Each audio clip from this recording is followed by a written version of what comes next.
Hi and welcome back everybody to the next installment in our series where we actually implement everything from this book, The Ray Tracer Challenge by James Buck. Hello, just a short intermission from a little bit wiser and older Jacob, which by now has done some of those recording sessions and some more streams, and has realized he forgot to tell you that there are information in the description below regarding the GitHub repository where you can get all the code we are writing here to follow essentially along.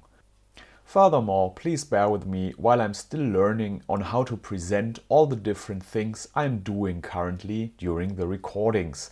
I get better from recording to recording, from session to session, so please be a little bit patient. And now, back to the program. Have fun. The last thing we did was, after finishing up chapter 1, to clean up our code a little bit, which was until then in one file, which we then split up into different files here.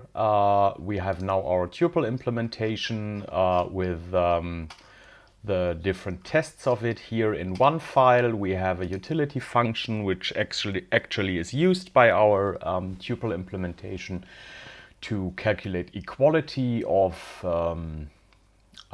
two floating point numbers, and we have our implementation, essentially our executable, which is the testing code or usage code of chapter 1, which we have used to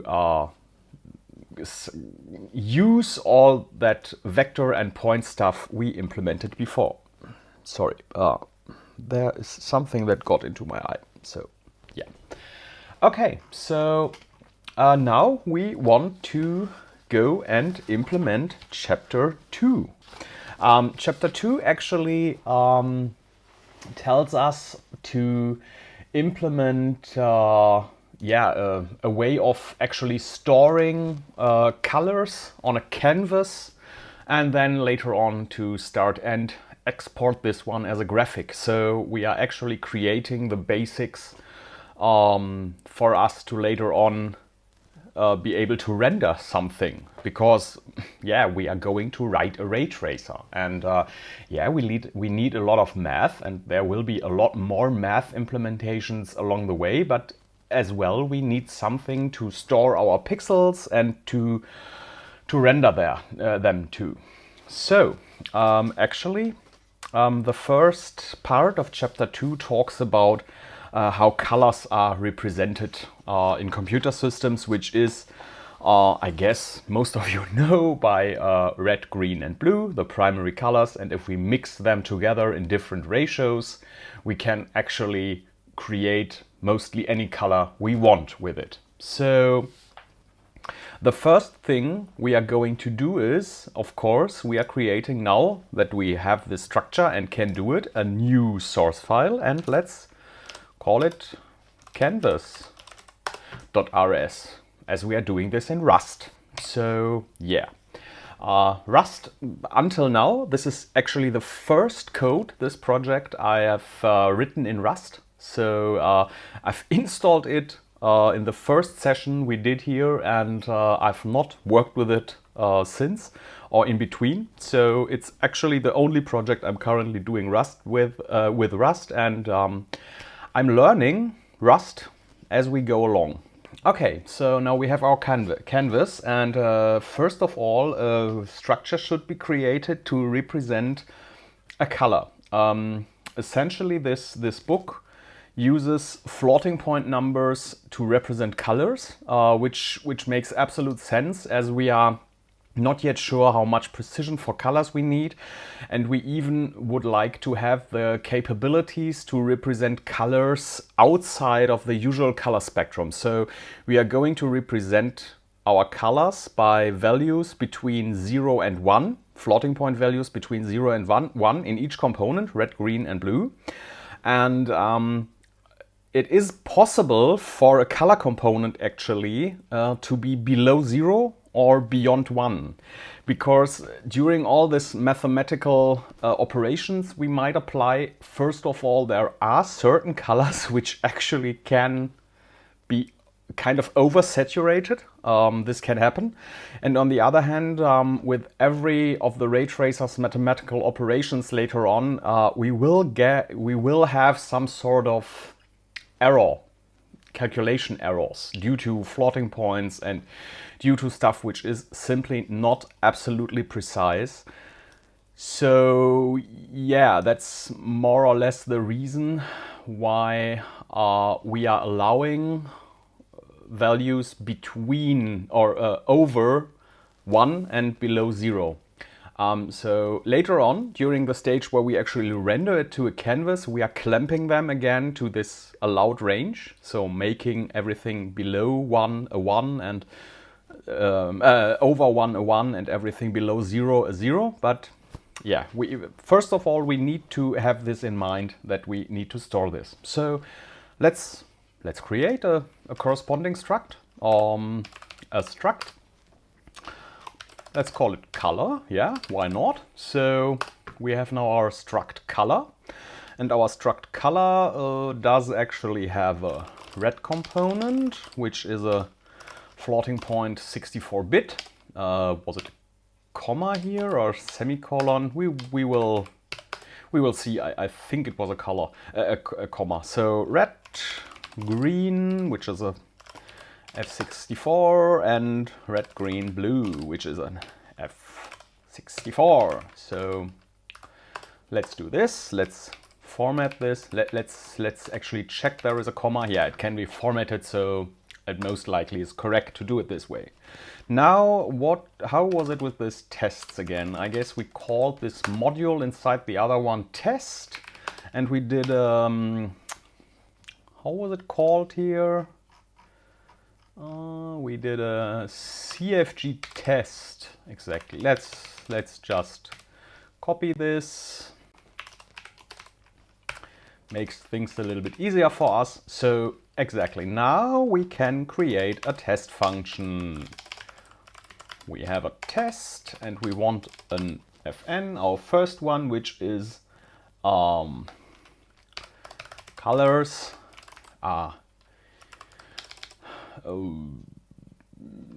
Yeah, the test here is actually called colors are red, green, blue tuples, but yeah, why not? Red, green, blue tuples. So yeah. So essentially what this test does is it defines a color. Let's see. Oh, so in order to do this, yeah, we will soon see that we need something more. We need a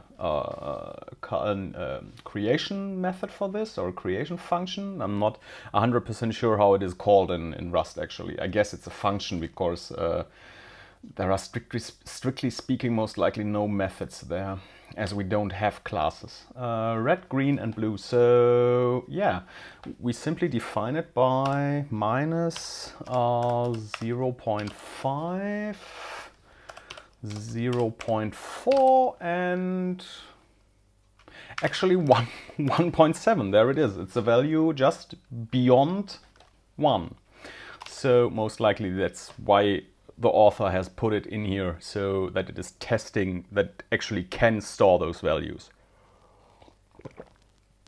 Okay, so we have this color defined, and now, yeah, now we are actually checking assert equals c.red is 0.5.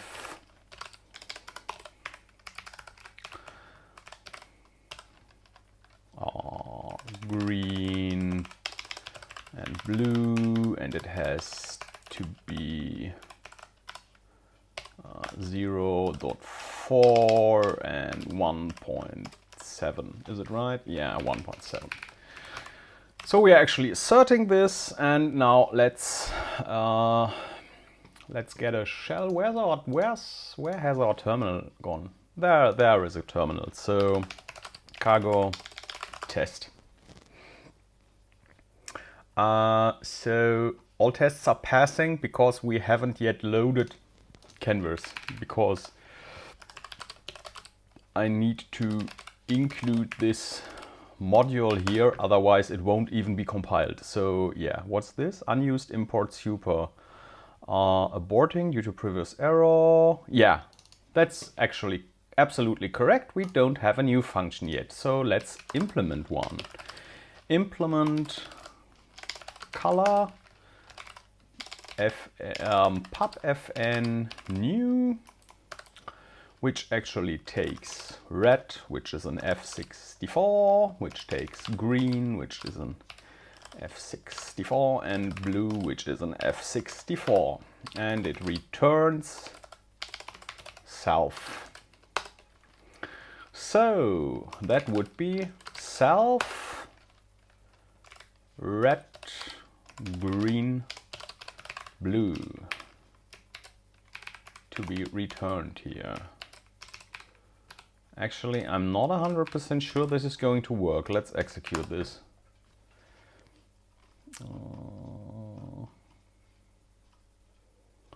Expected type found minus.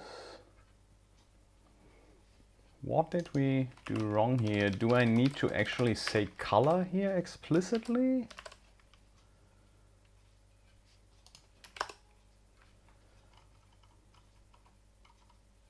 It's kind of strange that it does not tell me what's actually wrong with this here, but it is telling me that something is wrong with this, which is, I see, there needs to be 1 colon more. So actually, do we have a, yeah, there it is, our canvas test, and it is running. So I guess it's time to find out how to run only tests of a certain module. So let's maybe check this out. Test help. Can we somehow supply a filter here or something like that?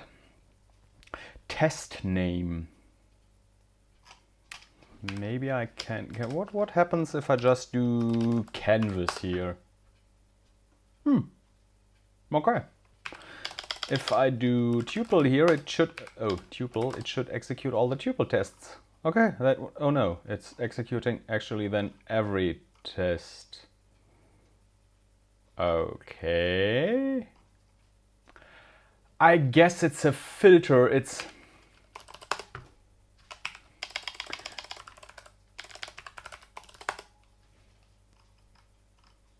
It's just a filter expression applied to this thing. And as this test here, where is it? Our canvas test has tuple in its name. It will be executed as well. Okay, this kind of makes sense. So let's just do it like this, and yeah, it's then executing everything within this canvas module. I like that. So we still have 2 warnings. We still have 2 warnings here. What are those warnings? Struct color warn, dead code, on by default. Function is never used, new.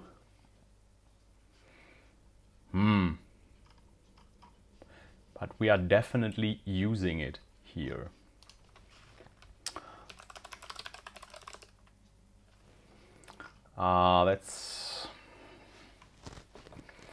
I guess we are ignoring this for now.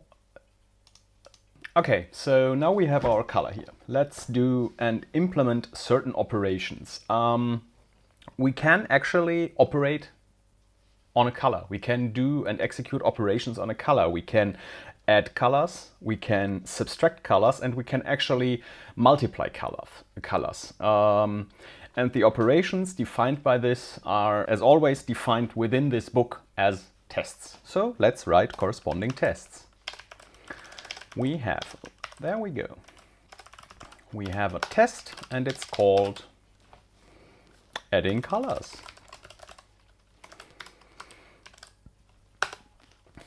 We actually need 2 colors for this. C1, which is a color new, which has 0.9, 0.6, and 0.75. I guess I've tried this, but can I don't write this leading 0 because I actually like this way to write it a lot better, but I'm not sure that this is going to work. Let me just try and compile this quickly, and I guess, yeah, must have an integer part. Yeah. Okay, so flawed literals must have an integer part. I don't actually like this, but okay, so it should be then.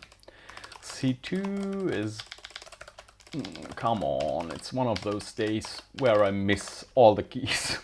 0.7, what is it, 0.1 and 0.25. And actually the color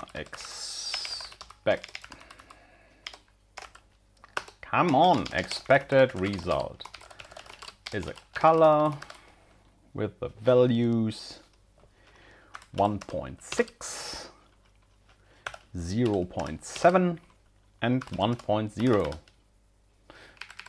Is this correct? 1.6, 0.7 and 1.0. Yeah. And then let actual result equal to C1 plus C2. And then we have an assert equals of actual result with the expected result. So let's run this. It won't run, of course, because first of all, it cannot establish equality. Yeah, kind of makes sense, because we have not implemented this. So let's do, what was it called? Derive, partial equality, and we want debug here to be able to print it, I guess. So let's try again now. Canvas color cannot be formatted using, why not? I thought I just told the system to be able to, oh, I think derive was lowercase. There we go. So now this warning is gone, but of course now we have a problem that we cannot add two of those things together. So I guess we import IO, no, ops was it, and let's import add. By the way, that's something I read in the meantime about those imports. I've learned something new, that you can actually do some sort of, yeah, more or less like in a shell, a glob expression where I could do something like add and sub and so on, and it will import all of those things below this crate or module namespace. And I actually like that. So let's start. I know that we are going to need more than add. That's, yeah, but maybe I should do it this way first, and then later on edit. So this add operation should be fairly easy to implement. So let's implement it. Let's implement add for color. And first of all, we needed a type output, which will be a color.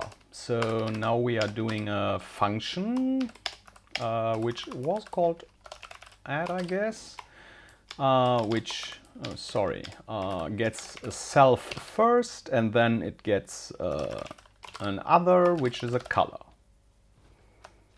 Is it a color or is it a reference to color? Guess it's a reference. And shouldn't this be a reference as well? We will see. And it will return self output. So this is fairly easy actually, as this simply returns a new color with all the different components simply multiplied together.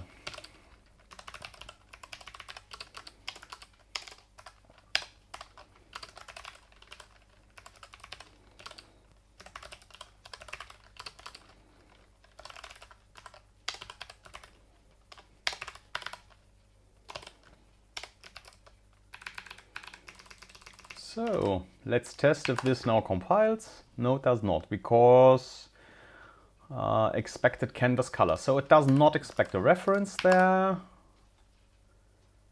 And it does not expect a reference here either. I don't really understand this, but okay. Yeah, I remember that in the other implementations we didn't do this as well, but maybe I've understood something wrong, because I kept reading up on the different borrowing systems and referencing and stuff like that, and maybe I've understood something wrong, but it is okay, it works like this. So now we have this test running, so let's get to the next one, which should be fairly easy as well. It's subtracting colors. So we have a test here. Fn, we can actually more or less copy this one because I am lazy, and we do subtracting colors, and I guess it is using the same values again. Yeah, it is using the same values again, but of course the result is different. So this will then be 0.2, this will be 0.5, and this will be 0.5. Should be exactly as in the book. Yes, it is. So now we do a minus here, and we compile this, and of course it fails because we haven't implemented this operation yet. So let's get back up here and import sub. Nice, and now we can quite easily copy this because it's mostly the same as well. And do a, there we go, sub for color. This is called sub then. And this has to be minus, minus, minus. Failed. Why?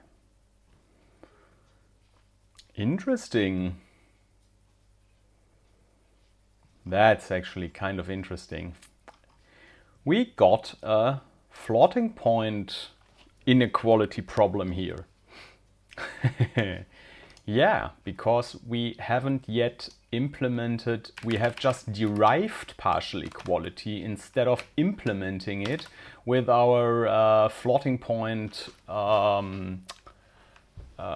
comparison system. So maybe it's time to implement partial equality now. So let's implement this. Where's partial equality living? I'm not 100% sure about this. I guess in STD, partial. Yeah. So let's implement impl partial equality for color. Implement this. So what is needed actually to implement partial equality? I should have let this one open. Partial equality Rust. There we are. So how's the implementation of that? We simply do need the equality function, I guess. Yeah, easy enough. So we have the fn equality, which gets self, and actually this one gets a reference, and other is a, can we do a self reference? Most likely this will work, and we output a boolean, and then we have something like self.red.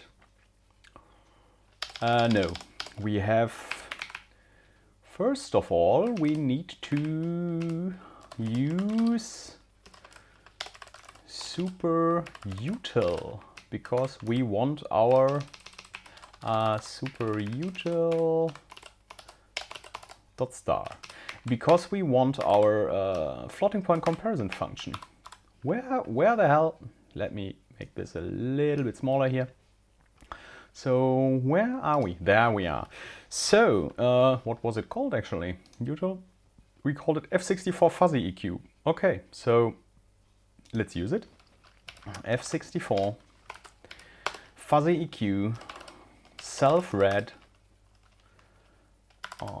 and other dot red, and those need to be equal, and F64 fuzzy EQ self dot green needs to be other dot green, and F64 fuzzy equality self dot blue, come on there, needs to be other dot blue. So no, this should actually implement this trait, and now the tests should pass, hopefully. Yeah, they do, because they are now those value now is assumed to be equal to this one, which is perfectly fine, as we will have floating point differences and kind of a wobbly floating point during all of our calculations. So now we have the subtracting implemented, and the next thing we want to implement is multiplying a color by a scalar value, because we might want to boost a color or something like that, to multiply it simply by make it half the color, make it double the color, something like this. So we will implement this. It's easy enough. I guess let's implement it here. So we are going to implement mool. So impl mool.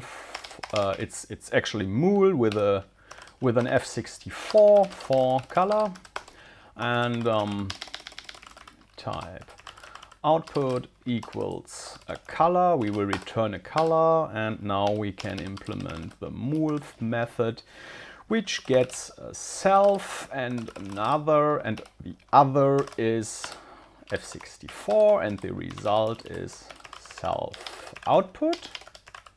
Come on.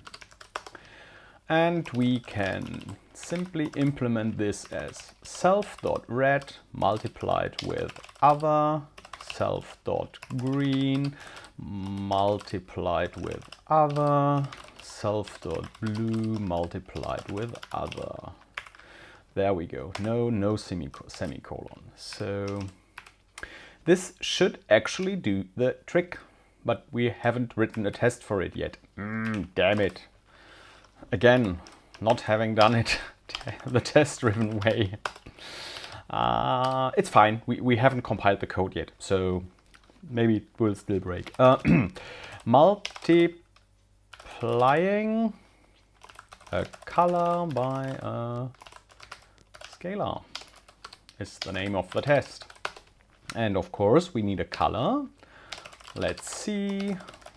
Color new. What is the color here? It's 0.2, 0.3, and 0.4. And yeah, we are simply multiplying it. Let multiplier equal to 2. So we have let expected result. That would be actually a color which has 0.4, 0.6, and 0.8. And let actual result be C multiplied with the multiplier. And I guess this is, there shouldn't be a Y there. So yeah. And now let's assert equality between actual result and expected result. There we go. So let's run this. And it seems to me that our multiplying by a scalar works. So the next thing we are going to implement is actually multiplying two colors with each other. And multiplying two colors with each other first seems to be a kind of a strange thing to do, but is it actually makes a lot of sense. If you have, for example, light which is, let's say, blue and it's shining on a white surface, you would want this. No, if yeah, especially in this case with the white surface, it's not going to work right. But essentially, you want to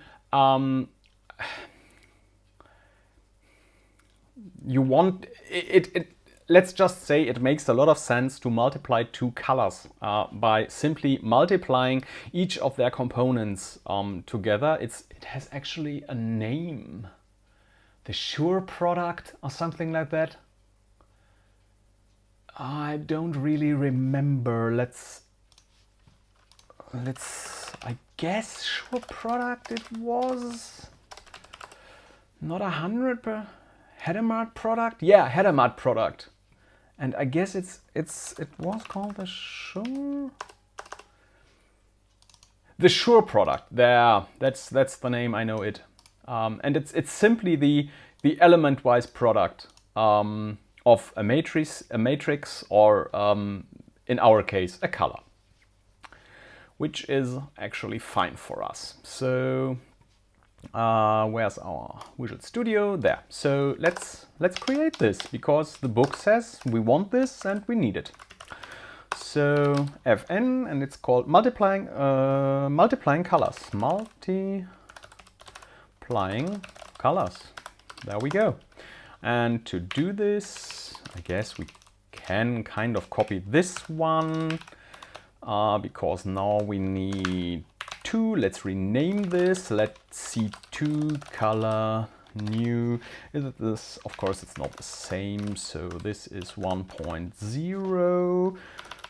Then we have 0.2 and 0.4, and this one will be 0.9.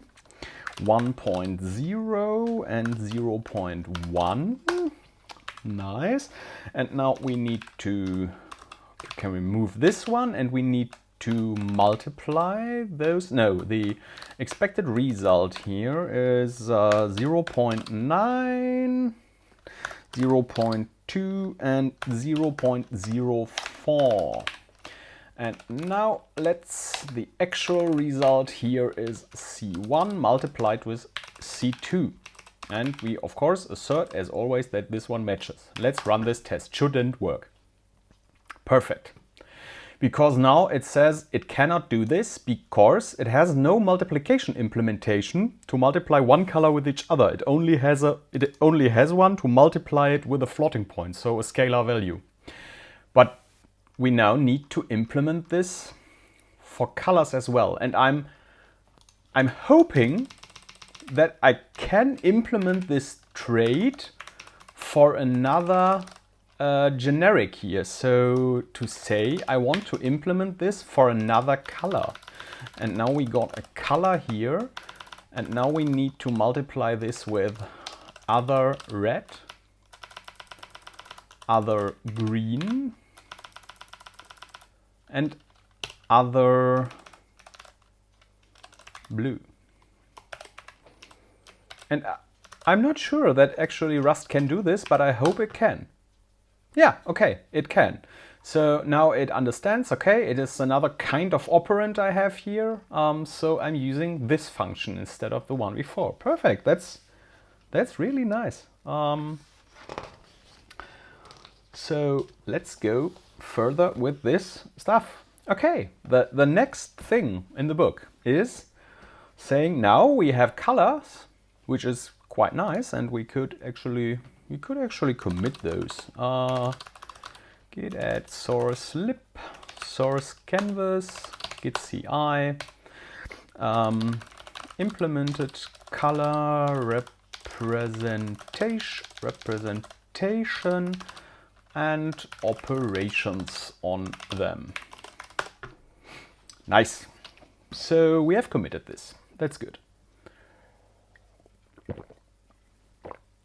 So now the next thing the book tells us to do is to define a canvas.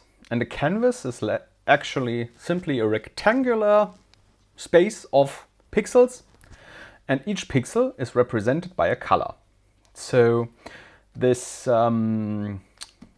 canvas should have a width and a height, and it should consist of a corresponding amount of pixels, so width by height, multiplied by height, and the starting color for each pixel should actually be black, so 0, 0, 0.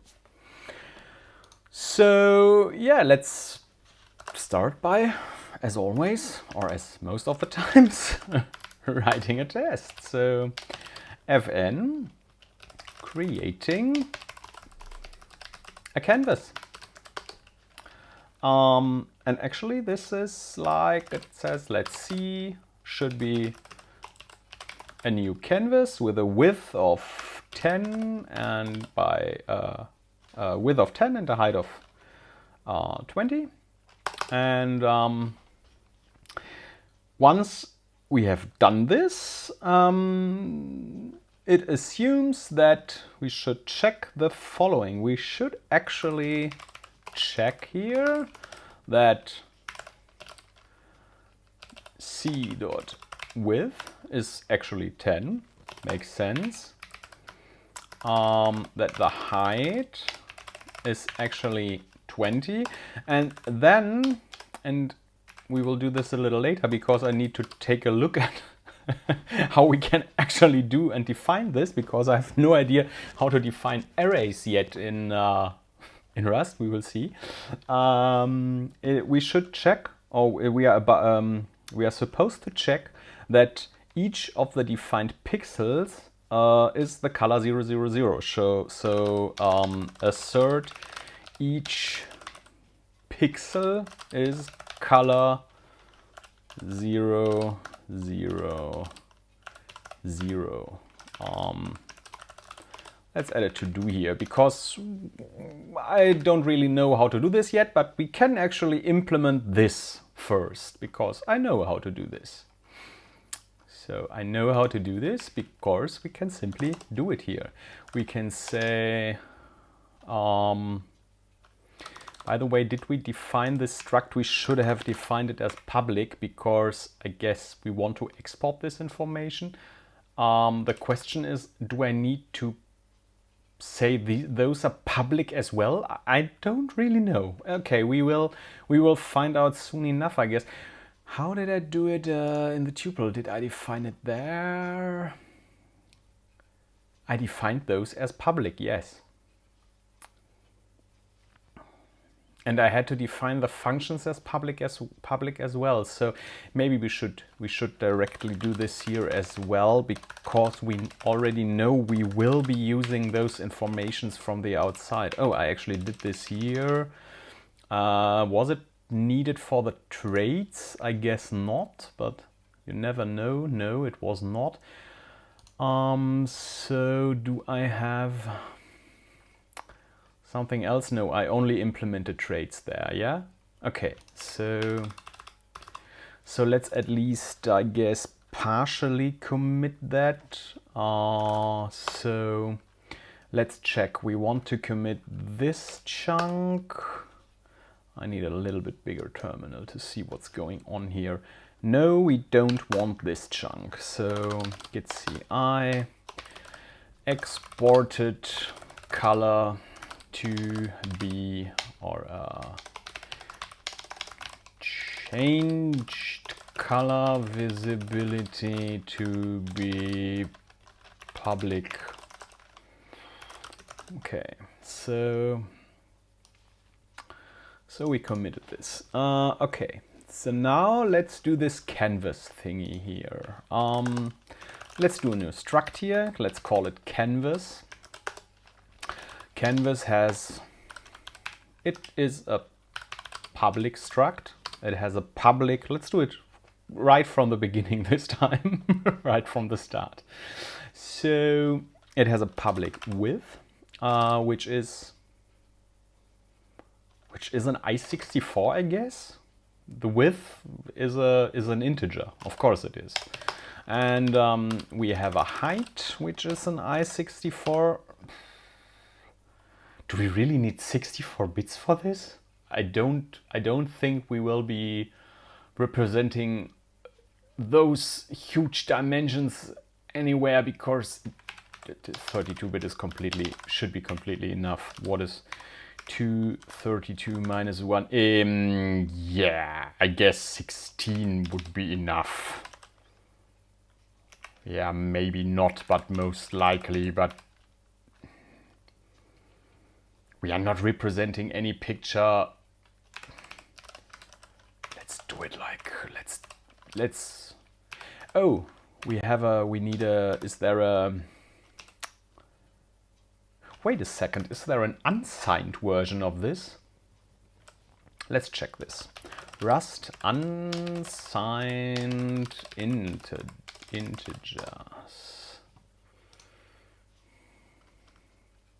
Ah, it's simply called U then. Is there...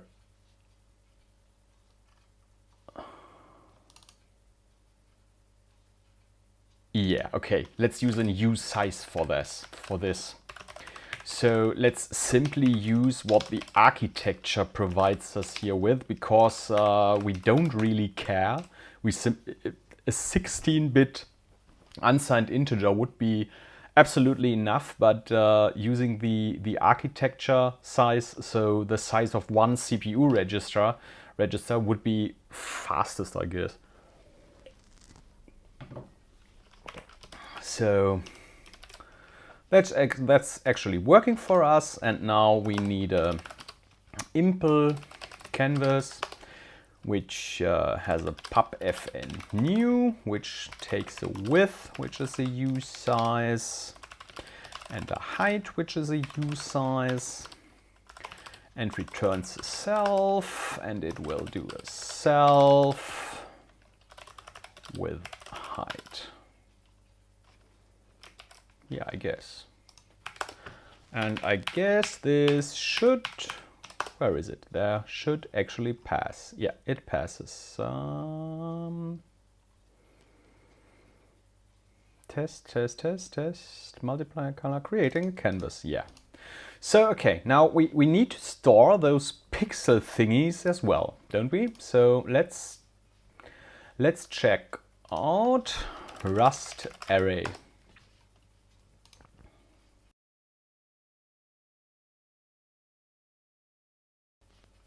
But the interesting thing is that a non-negative compile time constant, so we cannot do this during compile time.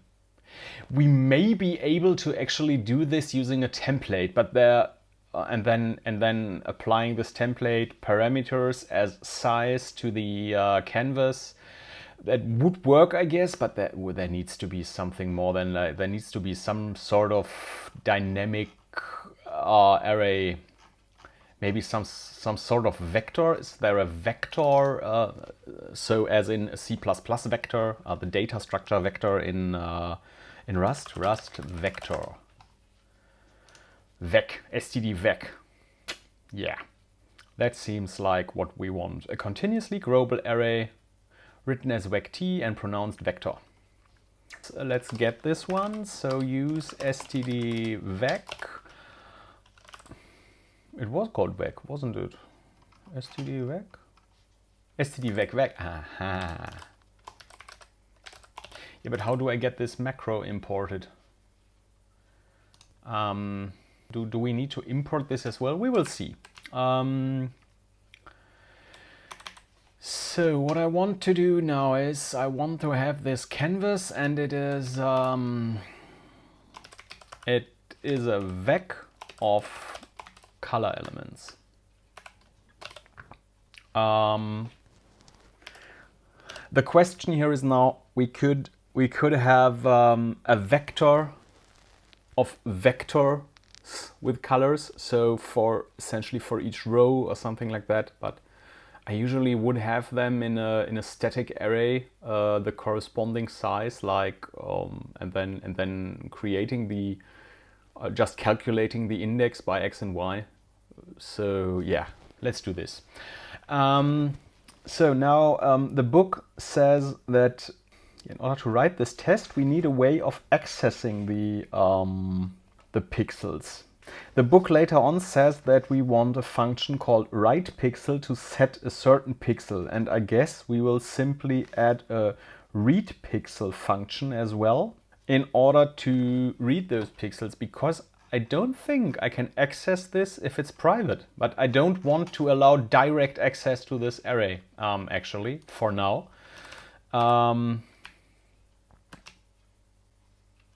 Yeah, I guess these tests can only access public property, which makes absolute sense, but what we need now is actually, how do we iterate? Do simple index iteration? Okay, so I guess we are going to do that. So so for I in 0 to what is it then? C with -1. Yeah, it should be, shouldn't it? How do we write this? Okay, simply curly braces, and we want, let's do this and call it x, because it will be x, and let's do for y in 0 to c dot height -1. Assert equals color new 0 0. I'm actually thinking about doing something like color. Maybe we should have kind of shortcuts for this. Yeah, I guess I want to do this. Color black. And we want color. No, that's what we are assuming. We want c dot color at x dot y to be color black, actually. So let's have this, and then we need to implement some things. First we need to implement a function called black,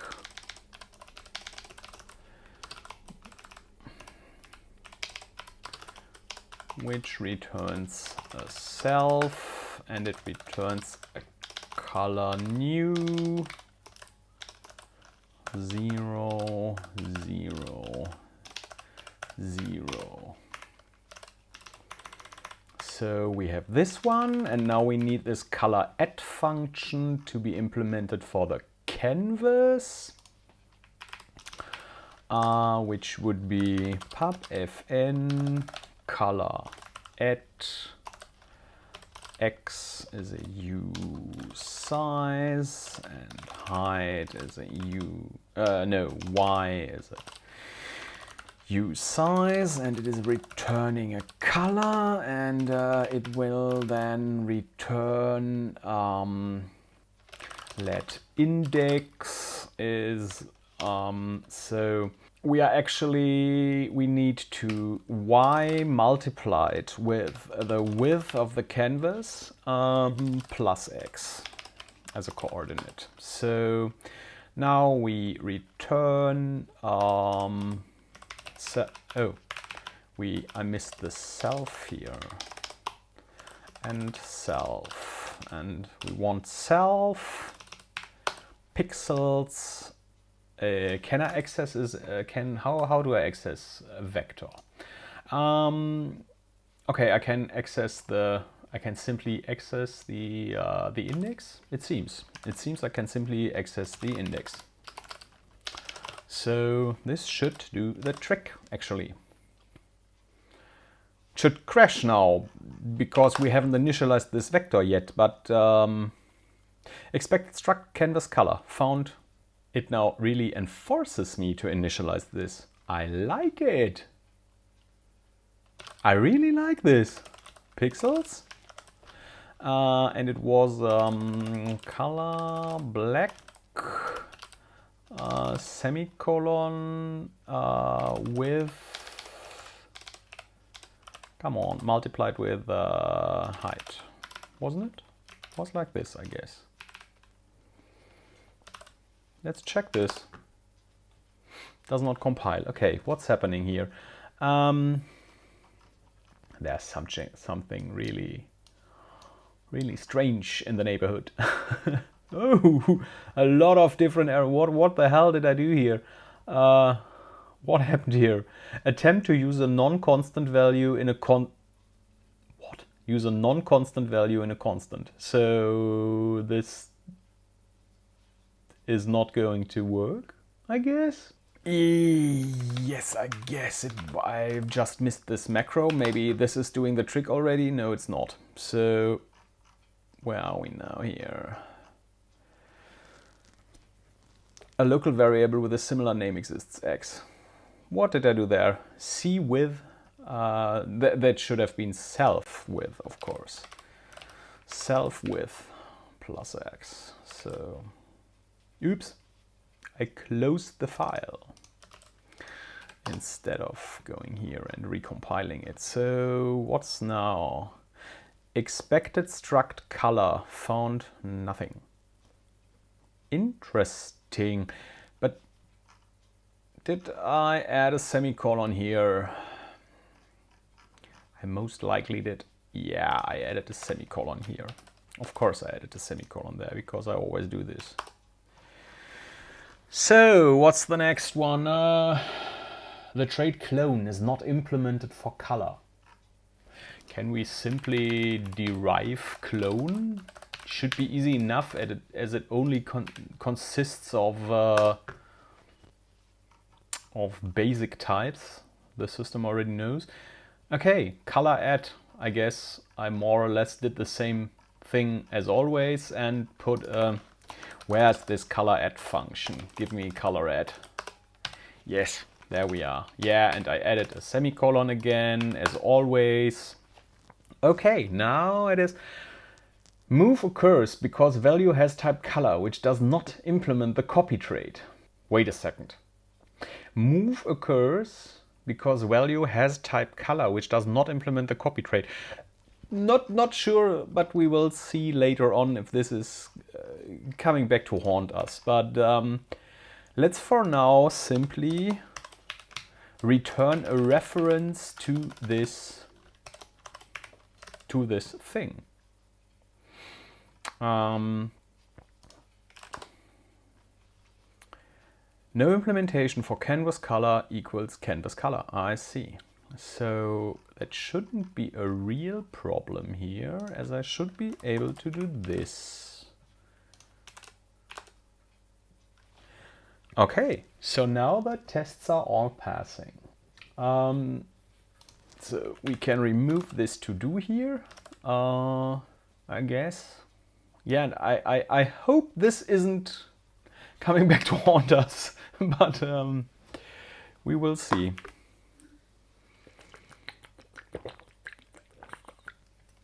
So now we've got an implementation of a simple canvas with colors in it. So the next thing, as I mentioned before, is a function which allows us to write to the canvas, because of course we want to dynamically fill it with information. So let's create a test for this. Not a rest, a test.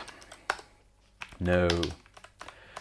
I can feel I'm getting tired. It has been a long day, but this is making too much fun. Writing pixels to a canvas.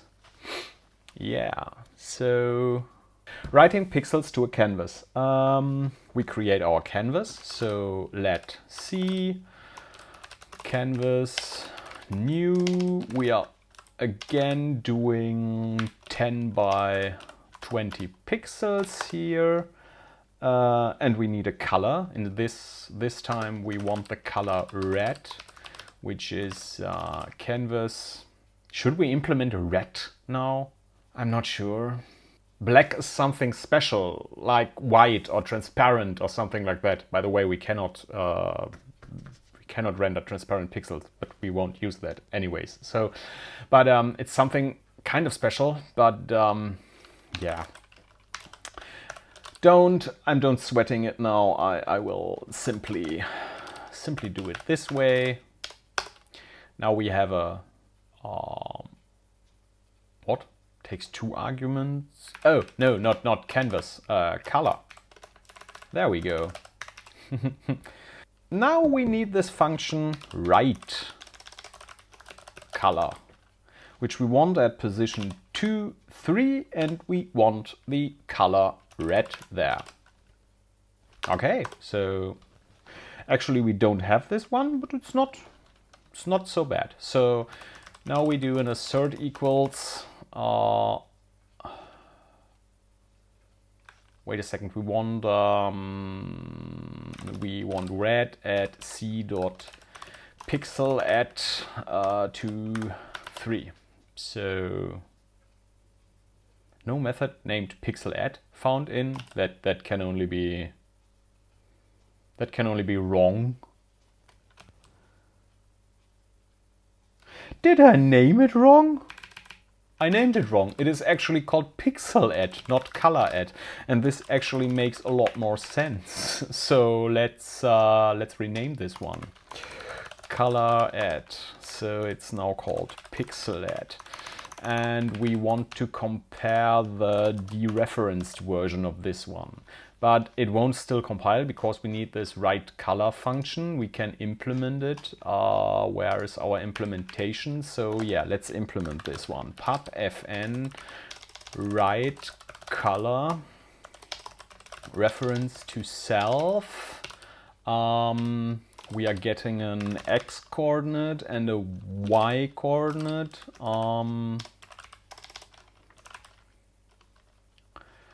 And we are getting a color, which is a color, and we are returning. Are we actually returning something here?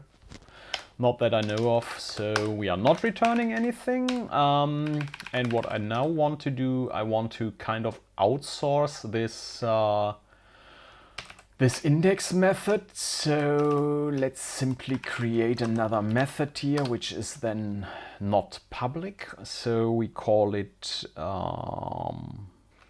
get pixel index, and it takes a usize and another usize, and it returns a usize, I guess.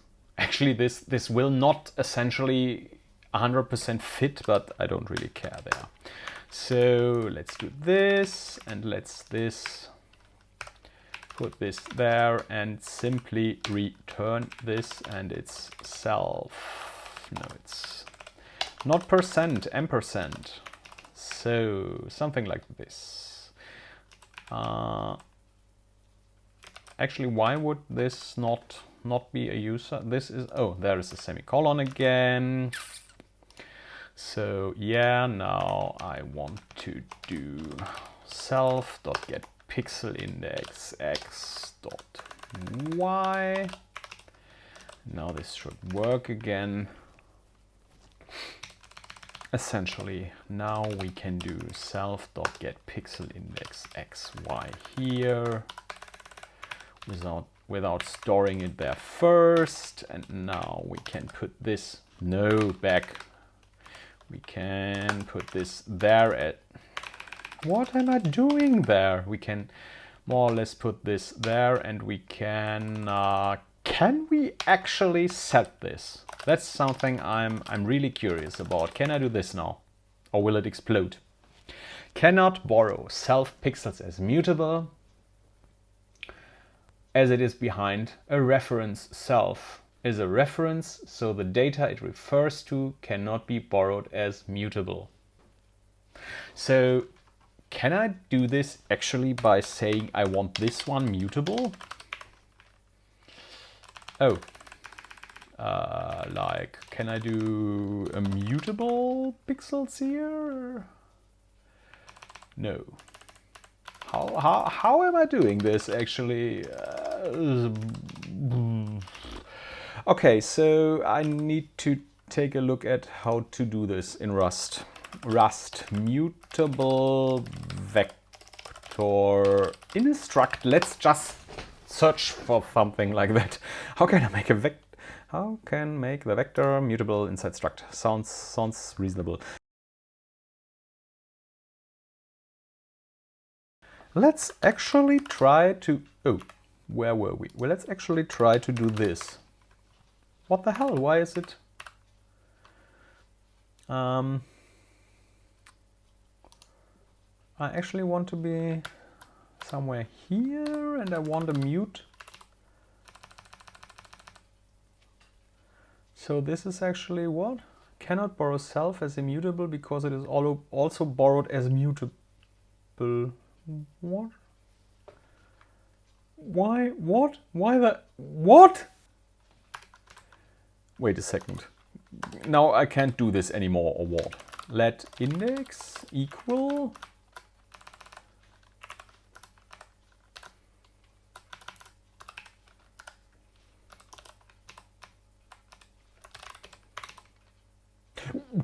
Just a second. Why is this working? And I'm not 100% sure I want to know, but okay. So kind of seems to maybe work now.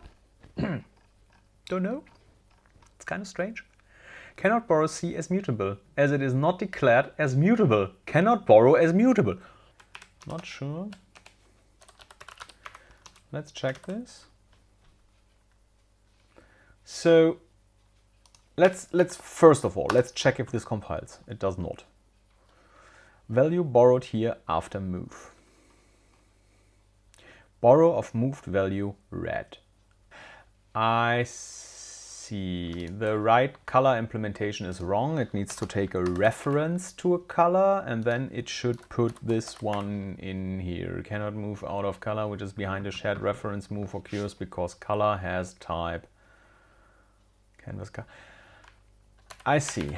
Once I've set this color here, actually this seems to be right. Once I've set this color, yeah, I can actually not use that any longer because now my canvas has the reference to it. I've given it to the canvas, and so I don't know for a fact what is happening with it anymore. I see. So I could actually return it here again, but no. So let's do let expected result be a color new, which is red.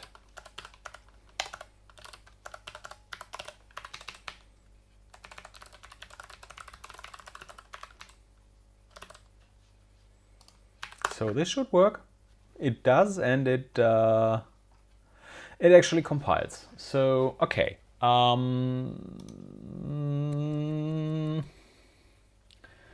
Yeah, I'm not, as I've said multiple times today, I'm not 100% sure about if this is right, if it is the Rust way. But let's, yeah, I think let's just go on and see if we can work with that or not. So the next section in the book is actually talking about how to create a simple export or storage implementation for our canvas so that we can write it out as an image file, a ppm to be exact, which is in this case a very easy image format as it is plain ASCII. It's not very efficient, but it should work. I guess maybe I will take a look if there is something like a PNG library or something like that for Rust, which we can easily use, because I think I want to render out PNGs, or yeah, more portable, a more portable graphics format, a more modern graphics format. But anyhow, I will implement this ppm export functionality, I guess. We can easily implement more than one on our canvas, and it will be a good test of doing so, and a a lot of learning, but yeah, I will do this in the next session, as I'm going now to commit this, and I think it's a good time for a break here, to go on later on in the next session to implement this ppm driver then for the canvas, or writer thereof. So yeah, because I'm getting a little tired, and I really want to read up on this whole borrowing stuff before really going on, because I'm not 100% sure I've understood things right here, and I would like to do this in the meantime. So maybe we will refactor this a little bit at the start of the next session. We will see. So yeah, but let me commit it here first. What have we done here? We have so yeah, let's check this. We have actually imported the vector here. We have allowed to clone things. That's nice. That's right. So yeah. Wait a second. Should we have this as a separate commit? Maybe we should. So let's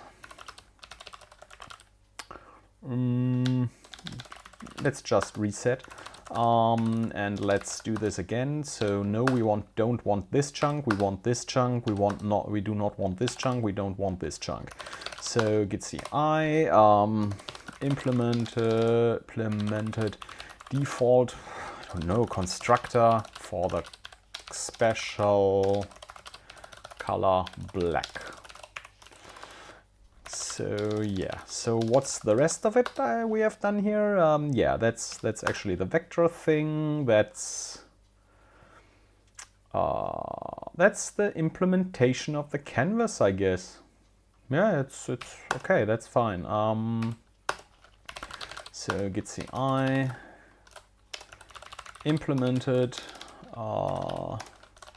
simple canvas storing arbitrary amount of pixels, which are colors actually. Yeah, so let's push this. There we go. Just let's make sure every and all tests, where are we? Okay, come on, cargo tests are still running and we haven't broken anything. Okay, it's all running. That's good. That's nice and that's good. And yeah, so thank you very much for joining me again and taking this journey with me, learning Rust and implementing the Ray Tracer challenge here. Yeah, I really like what we have been doing so far, and I still like Rust. And yeah, I hope to see you in the next one. Bye!